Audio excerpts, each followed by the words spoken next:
Success is not some stereotype. Resist all stereotypes.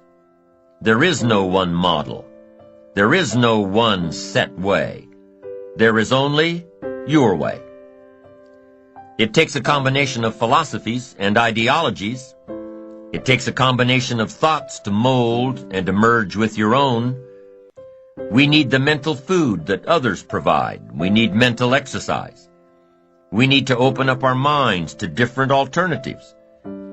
We need to learn to appreciate the other side of the debate so that we can strengthen our own and defend our own. We need to expose ourselves to a wide range of thoughts and philosophies and ideologies. You've got to listen to a variety of speakers. Read a variety of books. No one speaker has all the answers for you. No one book has all the answers. You can't get all the answers from one person. We need a variety of influence to give us input, to give us ideas, to manage our business, to manage our relationships, to manage our finances, to take advantage of our time. We need a variety of influences. We need a variety of books in our library. We need a variety of tapes in our video library, our audio library. We need a variety of voices. And here's what else we need. We need a variety of points of view. Points of view can be so valuable. Somebody says, "Did you ever see it from over here?" And you say, "No." So you step over there where they are and you take a look back over here from their point of view. And you say, "My gosh, I never thought from this perspective. It's so different. No wonder you think the way you do." Here's the clue. Take advantage of all that's available in terms of mental food and mental exercise. Be eager to learn. Always be eager to learn, no matter how far along you are in the journey. No matter where you are in your success. Keep that eagerness to learn. Gather up as much knowledge as you can. And then what? Debate it. Put it all on the table and look at it. Dissect it. Turn it around and stare at it. Ask questions. Make statements. Don't take it for granted that one person has all the answers you're looking for. Take their knowledge, but don't take it as the only knowledge. Make sure that what you finally do, the model you develop of strong appreciation for your own style and your own methods and your own process for achievement, make sure that what you finally do is a product of your own conclusion. That's what's valuable.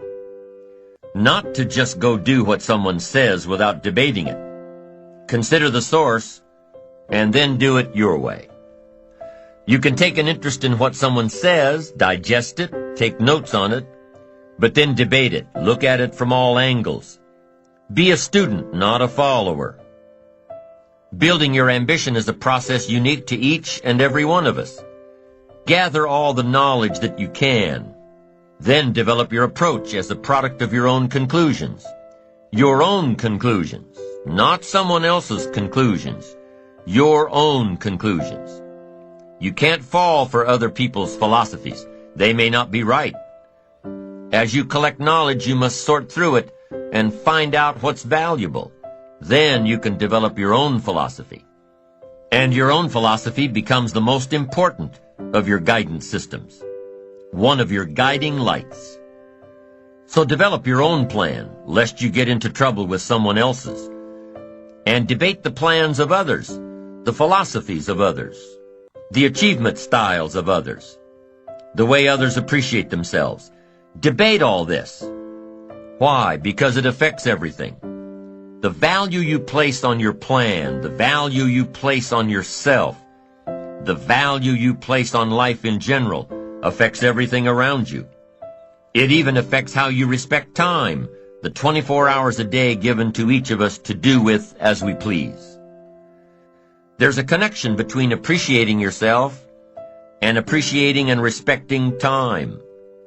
People who appreciate themselves understand and respect the use of time. Here's what I call the best-kept secret of the rich. Interesting discovery that I made one day. I couldn't believe it when I found out that rich people have about 24 hours a day, and poor people have about 24 hours a day. Wouldn't that drive you mad until you found out what the difference was? I'm telling you, the difference is in the management of the time. A few simple disciplines practiced every day, and your whole life can change. Your future can change, your income can change. But the rest of it is getting a handle on the management of time. Now, we invested one whole session in this series to proper self-discipline. And guess what?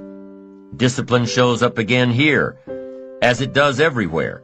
Discipline is also important in how you manage your time, the 24 hours given to you every day. So I want to give you a few things that might help you to get a handle on the management of time. Here's the first one. Ignore the subject.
Ignore the subject. That's not a bad suggestion.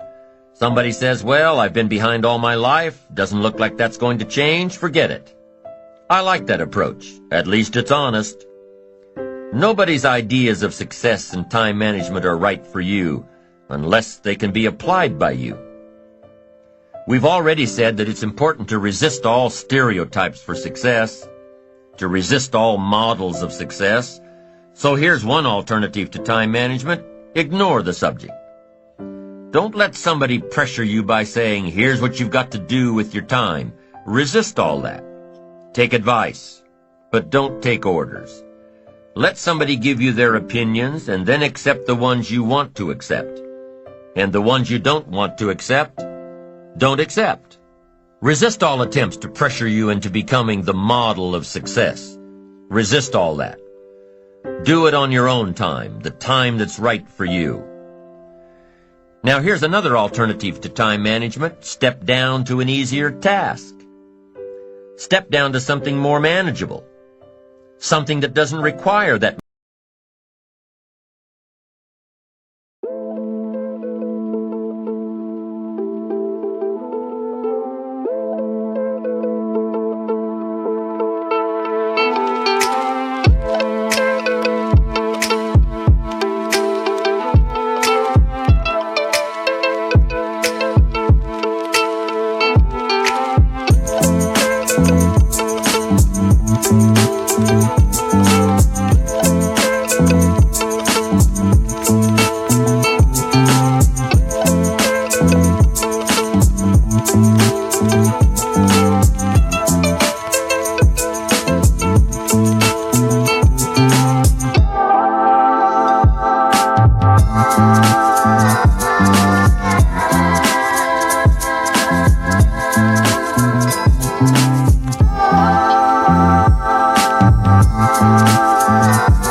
much time, that much effort.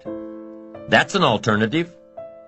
Some people in sales are promoted to being manager. They say, oh, now I've got to be a manager. Heck with this, it takes 14 hours a day, worrying about everybody. I'm getting back out in the field. Get my sales job back. And that's a good alternative. Somebody works for a company and says, oh, I'd love to own one of these companies. Then they find out what it takes to own one of those companies.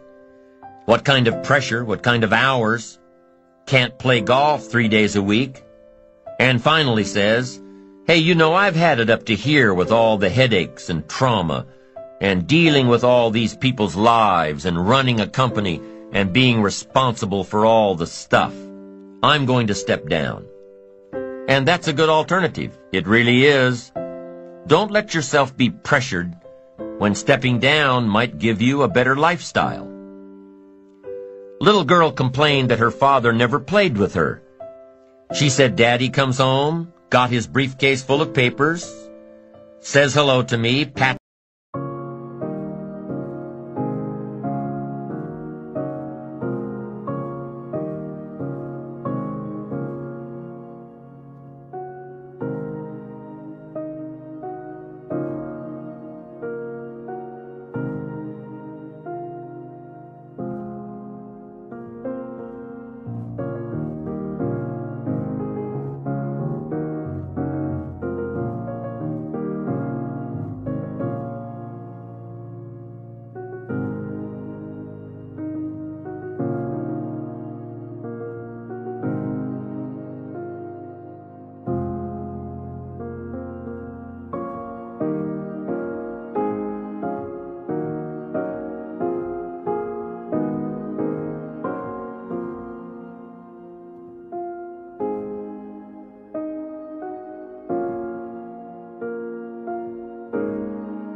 me on my head and disappears. She said, "How come my daddy can't play with me when he comes home?" And her mother explained and said, "Look, your daddy works very hard. He loves you very much. But at the office he's got so much to do that he can't get it all done. So he has to bring the rest of it home. So that's why your daddy can't play with you." And the little girl says, "Why don't they just put him in a slower group?" Not a bad idea. And I offer that here. If you're too busy to play with your kids, you need to join a slower group. You've got to have time for your family. I went for some things that cost me too much in those early days. If I'd known how much it was going to cost, I never would have paid the price. So you've got to weigh the consequences, how to make everything fit. Sometimes that extra money isn't worth it if it pressures you into losing touch with somebody you really care about. So family must be considered here as well. But here's the best alternative to time management, and that's to get more.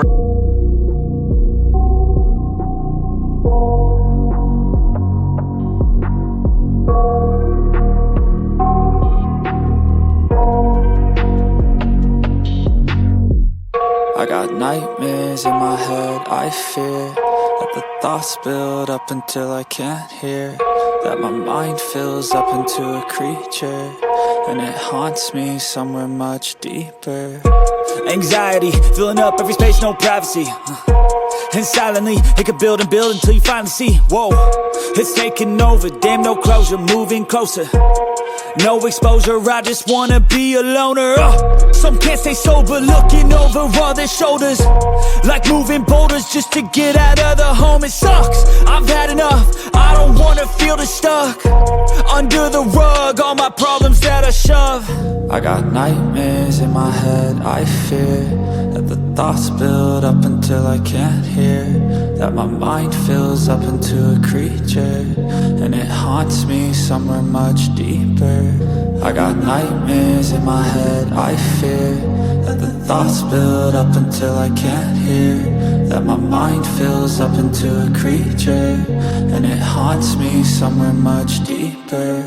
I've been feeling weird, I can't seem to focus good enough, nothing's really clear, sometimes it could be a little tough. I just need to feel like the end's in sight for me, but let's be really real, anxiety can foggy all this stuff. I've been feeling weird, I can't seem to focus good enough, nothing's really clear, sometimes it could be a little tough. I just need to feel like the end's in sight for me, but let's be really real, anxiety can foggy all this stuff. It sucks when you finally feel like giving up. Oh God, no luck, everything feels like you're sticky stuck. I'm lost, handcuffed to the bed where I sleep, don't give a fuck. Can't stop, unplug, feeling overwhelmed, I think I've had enough. Gotta find a way to get some energy, gotta find someone who's a good friend of me. I need purpose to make it all worth it, I'm still searching and I'm still learning. I want a life that's filled with memories, not a life with regret in front of me. I need focus to keep me from hopeless psychosis if I keep moping.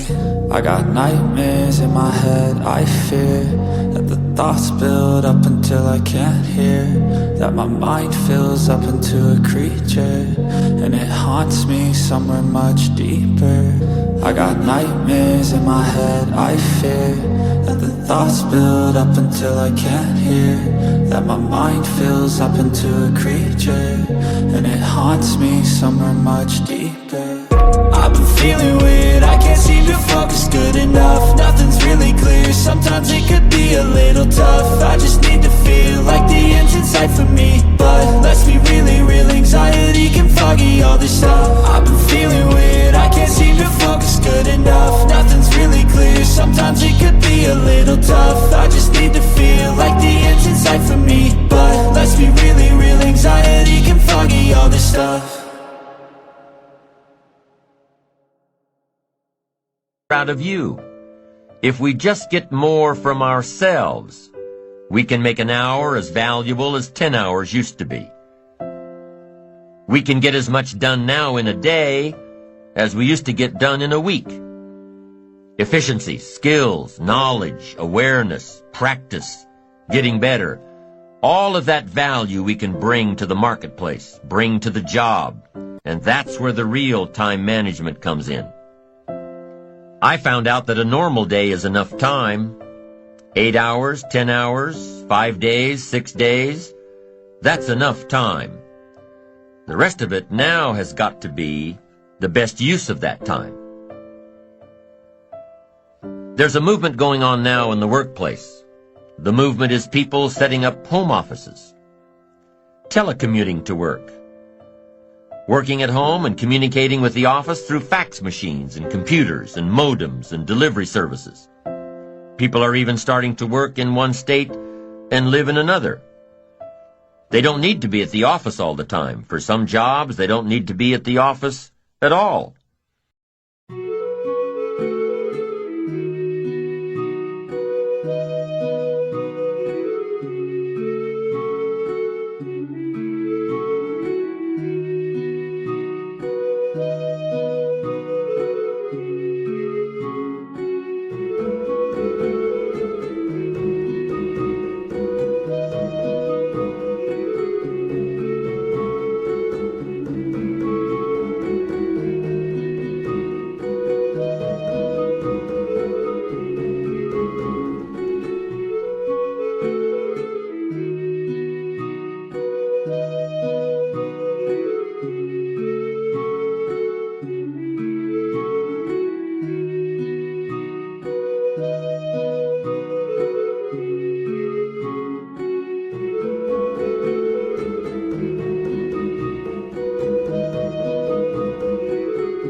And guess what some of these folks find out?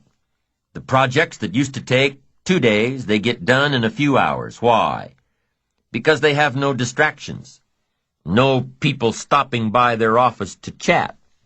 No unsolicited phone calls to take. No unexpected visitors to deal with. When they work, they work. When they play, they play. Now, not everybody has the luxury of having a job that can work like this, but maybe some of the same principles can be applied at the office, like do not disturb times, Like scheduling your day so that you're totally undisturbed during those hours in which you complete your best work. Like setting certain hours each day to take appointments and phone calls. And that's really where the magic of personal development comes in. Knowing who you are, becoming more valuable. Being more valuable, knowing the value of your rhythms in getting certain tasks done. Getting things done more efficiently in a shorter period of time. Working smarter, not harder.